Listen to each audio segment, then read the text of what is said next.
So I have here some eggplant. I'm going to make an eggplant casserole. So I've sliced my eggplant. I have 2 trays. It's two eggplants.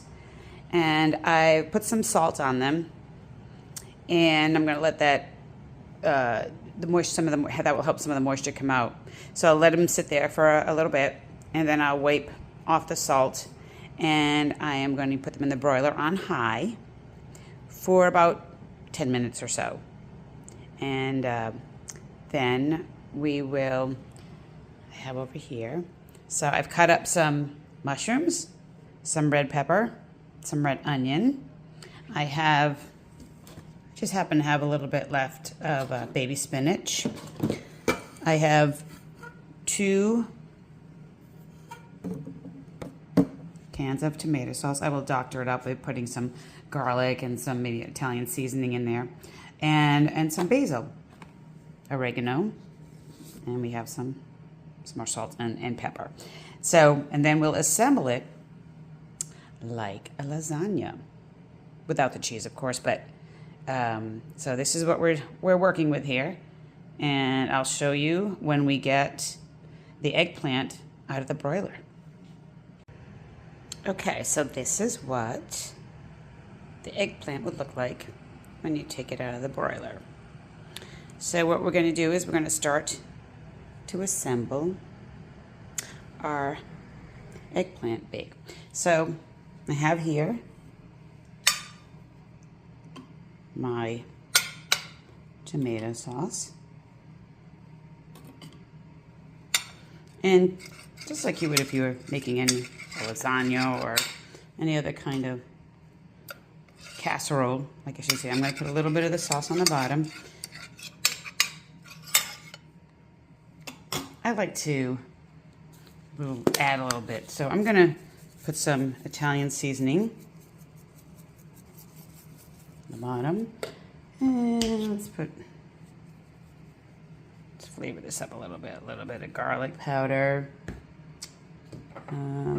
Yeah, I think that's good for right now. And then we're going to start to layer our casserole. So we put down our first layer of eggplant. Now, I'm not going to be super fussy about how I layer this. I'm just going to put some basil on there. I'm going to put some onions. It's all going to meld nicely together, so I don't have to worry about being too fussy about it. Some peppers. Onion. We got onion, mushroom, basil. Now the peppers. Just spread it all over. And just throw a little bit of spinach on there. So you can use anything you want. I just happen to have some extra vegetables from another recipe, so I'm just going to use that.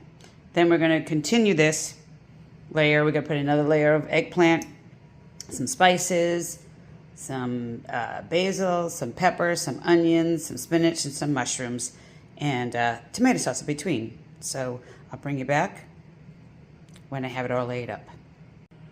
So here's what it looks like after we've laid it all up. Now, you can use any vegetable you want. You can use any tomato sauce you want. You can use any spices you want. These are just the ones I like. And so what I'm going to do now, we set the oven at 375. I'm going to cover it with foil. And we're going to pop it in the oven for 30 minutes with the foil on. And then I'll take the foil off, and then I'm going to probably cook it for another 10 minutes with the foil off, just to kind of brown it on the top. So we're going to go into the oven. Here we are in the oven, 375, and we'll go for 30 minutes. And then we will take off the foil and pop it in for another 10, and we'll see what it looks like when it comes out. And there you have it, all cooked up. It is thicker than one I usually make, so I did leave it in at 375 for 40 minutes. Then I took off the top for about 10 minutes. But I'm going to let that cool really well, so when we cut into it, it'll stay together. I'll show you when we cut into it. And this is what we look like. I've already had a piece for lunch, and it was very good. I had it with a side of some steak left over from dinner last night. It was very good. Good way to get your vegetables in. It tastes really good and easy to make. Enjoy.